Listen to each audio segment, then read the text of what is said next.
নাচানাচি করলা, এই জন্যই তোমরা তোমাদের মান ধরে রাখতে পারো না।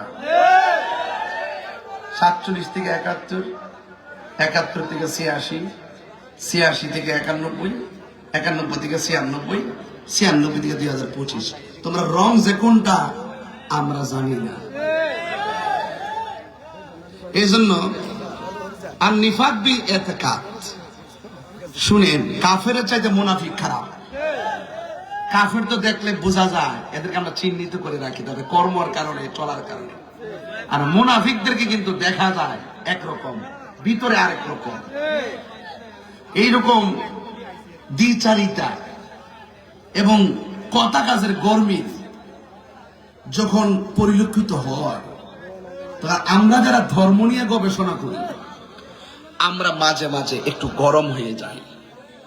কারণ তোমরা ইসলাম নামটা প্রয়োজনে বাদ দাও, আমরা কোনো ইন্টারেস্ট নাই।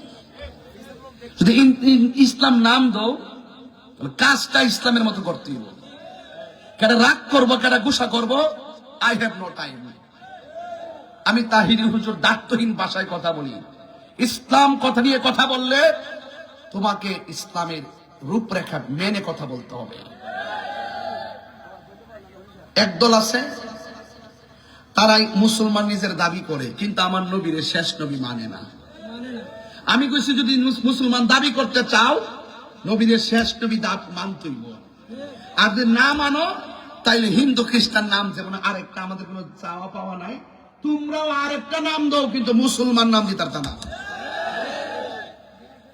কথা কি পরিষ্কার নাকি কথা মধ্যে গ্যাপ রাখছি? তো আমাদের কথা এটাই যে যারা ইসলামের কথা বলবে তারা মুনাফিকি করতে পারবে না। যেমন আমাদের মতো লোকদেরকে যত যুক্তি তর্ক দেখান, বুঝাতে পারতেন না। এমনি আপনি রাজনীতি করেন, এটা ভিন্ন জিনিস। ধর্মের বিষয় যখন কথা বলবেন কেউ, আপনাকে জেনে কথা বলতে হবে।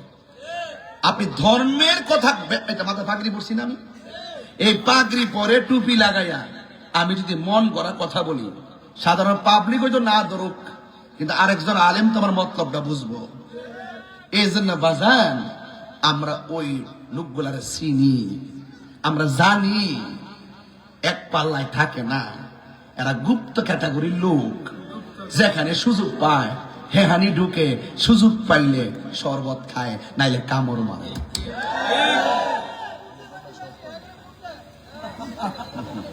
আমি কি কইছি তোমরা এটা বুঝতা না? আমি আমার জ্বালাই কইছি। আমার এখানে কেউ যদি কথা না বুঝে, কোন আপত্তি নাই, যারা বুঝার হেরা বুঝলেই চলে। বুঝছো না? ওই যে যার আর কি নাম কইছি কারো, এবার হিসাব মিলাই দেখেন কি কইতাছি। রাত্রে 12:30 সময় কিতা কইতাম, দিতাম 10টার সময়, সজাগ থাকতো হুন্ত তাহিরি কিতা কয়। নরম পাইছেন তো, গেট আইসি ঘরে যাইতাম। আরে বেটা 12টা বাজে ওখানে ঘরে যাইতাম। দাওয়াত করছে 10টা, মাইক দিব, 10:30 দিল না, 11টা দিল না, 11:30 দিল না, 12টা 11টা 10 আর ঘরে যাইতাম। আমি ঘরে যেতাম না, সাইডে ঝাড়িতে, তারপরে বালা। কারণ আমদা জালেরি সাহেব আমার নিজে বলছে আমি ডাইরেক্ট স্টেজে আসবেন। এখন হুজুর আমারে বলছে স্টেজ আইতে, ভাবছি ধরে গরনে হুজুর ইজ্জতটা তা হে, এর লেগে আমি হুজুর ইজ্জত ঠিক রাখছি, ডাইরেক্ট স্টেজ আইছি। আমরা একই তরিকার লোক, কথা কোন ঠিক না? আমরা একটা ভাব আছে না আমার ভাইয়েরা? এখানে আওয়াজ করে বলেন, আমরা কি মুমিন না মুনাফিক? কারা কারা মুনাফিক হাত তোলে?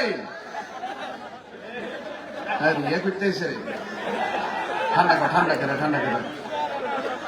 হ্যাঁ, জোশের তেলে হাত তুইলা রয়েছে ব্রাজিল। হ্যাঁ, তুইলা রয়েছে দেখি।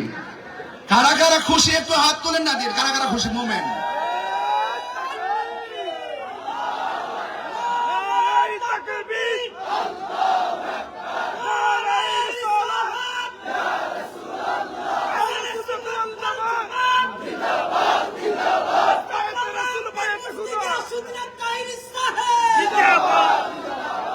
আল্লাহু আকবার, জোরে গন, আরো জোরে গন, আল্লাহু আকবার। আমি আগে যেমন কথাবার্তা এখনো, আগামী তো ইনশাআল্লাহ। কিরে জানেন, আমরা জান দিব কিন্তু ঈমান দিতাম না। এই দেশের 70% তরিকাপন্থীরা সার্বভৌমত্ব সুরক্ষায় কথা বলে, ধর্ম সুরক্ষায় কথা বলে। দেশ নিয়ে যেমন চক্রান্ত করে না, ধর্ম নিয়েও চক্রান্ত করে না।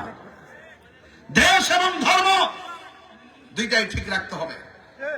আমরা সুন্নিরা সেটা ধারণ করি। এই জন্য আপনাদের সকলকে বলবো, আপনারা সবাই ঐক্যবদ্ধ থাকবেন। ওই অপশক্তির হাত থেকে আমাদের মানুষের জান মালকে নিরাপদ রাখতে হবে, ধর্মকে নিরাপদ রাখতে হবে। কথা বলেন ঠিক কিনা? আমার ভাইরা, জবানটা খুলে বলুন, ইজ্জতের মালিককে, হায়াতের মালিককে, মৌতের মালিককে। যিনি পাঠাইছেন তিনি তো নিয়ে যাবেন।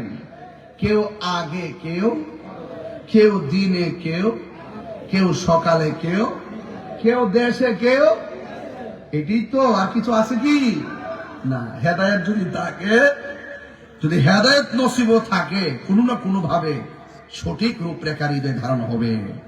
আর হেদায়েত না থাকলে তো শেষ। খাতামাল্লাহু আলা কুলুবিহিম ওয়া আলা সামঈহিম ওয়া আলা আবসারিহিম গিশাওয়া ওয়া লাহুম আযাবুন আযীম। এই আল্লাহ যারা মোহর মেরে দেয়, চোখের মধ্যে পর্দা ফেলে দেয়, কানের মধ্যে ডিভা দিয়ে দেয়, তারা কখনো সঠিক পথের দিশা পাবে। আর এই সঠিক পথের দিশার স্টেশন হলো, প্ল্যাটফর্ম হলো এই সুন্নি মাহফিল গুলো। এই মাহফিল আসলে অন্তত পক্ষে কিছু পান আর না পান, মুনাফিকই পাইতেন না। মুনাফিক কাফের চাইতে আরো খারাপ।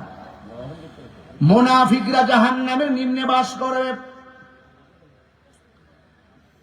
আল্লাহ রাব্বুল আলামিন কোরআনে বলেছেন, ইন্নাল মুনাফিকিনা ফিদ দারকিল আসফালি মিনান নার।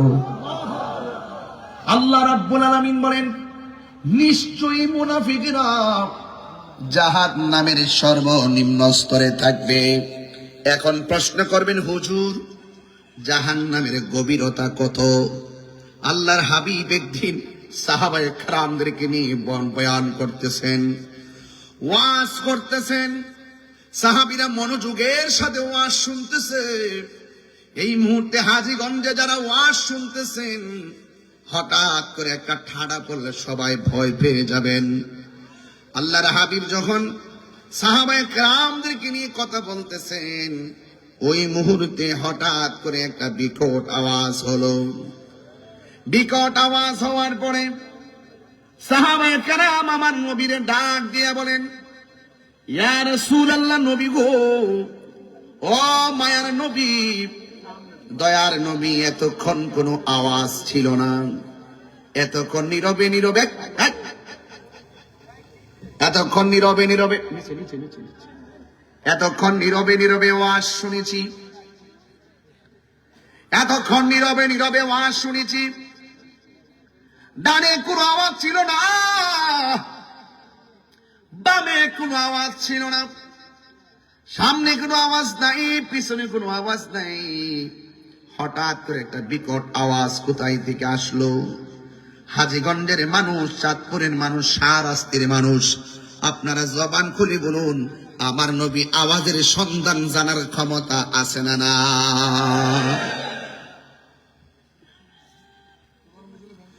আল্লাহর হাবিব সাল্লাল্লাহু আলাইহি ওয়াসাল্লাম বলেন, সাহাবীরা, তোমরা যে ওয়াজ শুনতেছিলি, হঠাৎ করে আওয়াজ এসেছে, কিন্তু আওয়াজটা কোথায় থেকে এসেছে তোমরা বলতে পারো না।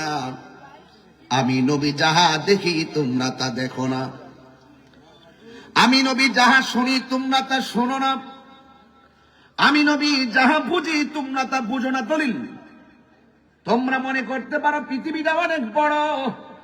আমার নবী বলেন, ইন্নাল্লাহা যাওয়ালিয়াল আরদু ফারাআইতু মাশারিকাহা ওয়া মাগারিবাহা।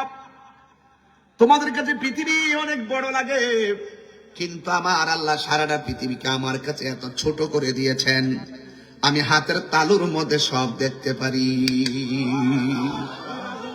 হাজীগঞ্জের মাহফিল নবী দেখার ক্ষমতা আছে না নাই? হাজীগঞ্জের গোরস্থানে একই সঙ্গে 100 লাশ কবরে শোয়াইলে, একই সঙ্গে মুনকার নকির প্রশ্ন করলে, একই টাইমে 100 কবরে নবী দেখার ক্ষমতা আছে না নাই? এই বিশ্বাস থাকার নাম মুমিন। এই বিশ্বাস যারা করে না তারা মুনাফিক। এই জন্য আমার নবী বলেন, ও সাহাবীরা, তোমরা আমাকে প্রশ্ন করেছো পাথরের আওয়াজ, এই আওয়াজটা কোথায় থেকে আসলো শুনে যাও।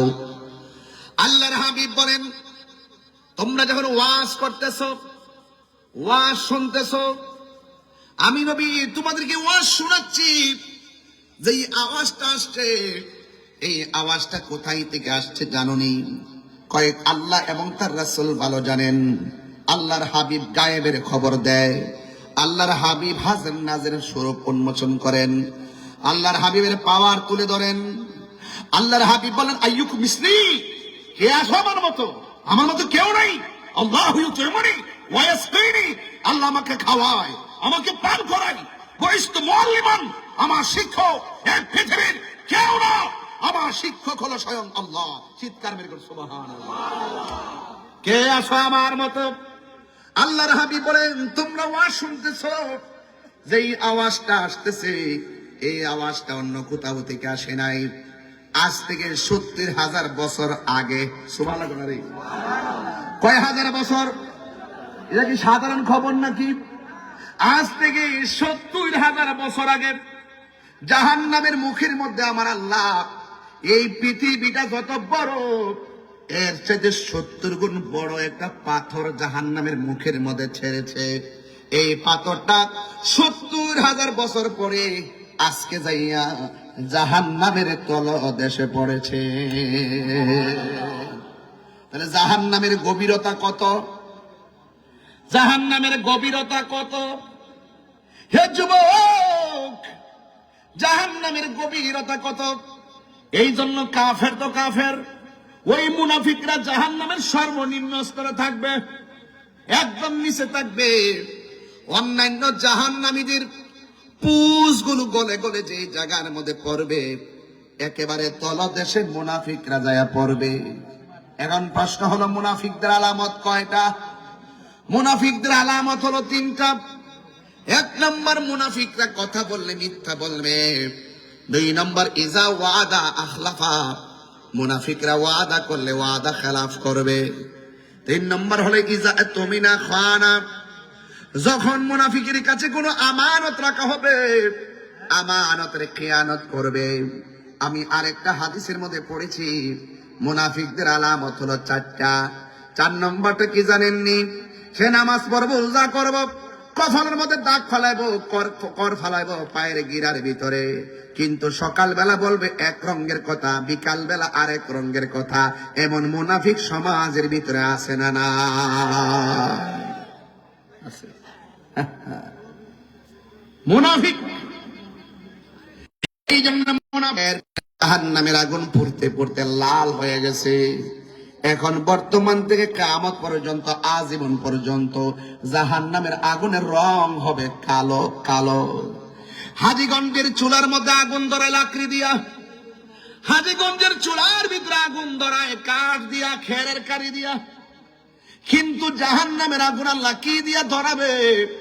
আল্লাহ রাব্বুল আলামিন বলতেছেন, ওয়াকুদুহান নাসু ওয়াল হিজারা উইদ্দাত লিল কাফিরিন। আল্লাহ রাব্বুল আলামিন কোরআনে বলেন, জাহান্নামের আগুন আল্লাহ ধরাইবে মানুষ দিয়া আর পাথর দিয়া। কবর যেমন ভয়ঙ্কর, হাসরের ময়দান হবে ভয়ঙ্কর। কবর যেমন ভয়ঙ্কর, জাহান্নামের আগুন ভয়ঙ্কর। কবর যেমন করে বাঁশ পচার আগে লাশ পচে যাবে, কথা বলেন ঠিক কিনা বলেই? লাশ পচার আগে, বাঁশ পচার আগে লাশ পচে যাবে, কিন্তু হাসরের ময়দানে জাহান্নামটা ভিন্ন। কিন্তু এখানে গেলে আর মরণ হবে না। জাহান্নামের আগুন আল্লাহ কি দিয়ে ধরাইব জানেননি? হাজিগঞ্জের আগুন ধরাই চুলার ভিতরে কাঠ দিয়া লাকড়ি দিয়া রে, হাজিগঞ্জের চুলার আগুন ধরাই গই দিয়া আর খেরের কারি দিয়া। হে আব্বুনি, কিন্তু জাহান্নামের আগুন ধরাইব কি দিয়া? এক নম্বর হলো মানুষ দিয়া, দুই নম্বর হলো পাথর। কথা থাকলে আমার কাগজ দিয়ে লিখে দিয়েন, কথা কইন না।